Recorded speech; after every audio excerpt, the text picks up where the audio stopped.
So you want to work on your race car, but when you go to start up your daily driver, it sounds like this.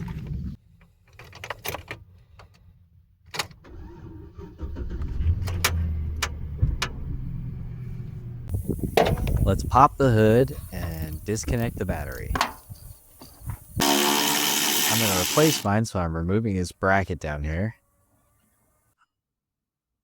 And then pulling the whole battery out. I put the truck on ramps and make sure it doesn't roll, and then prepare my workspace. Remove these two bolts that connect the starter to the engine. Once you pull it, check on this cable connection.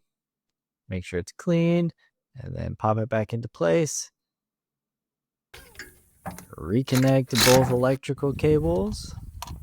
Make sure to get them tight on there.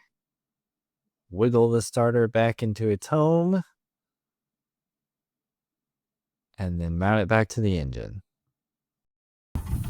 I'm installing a new battery as well. Bolt the bracket in. Positive to positive. Negative to ground. It just starts right up. Like and subscribe so I can afford more parts for my Mustang. And I'll see you next time.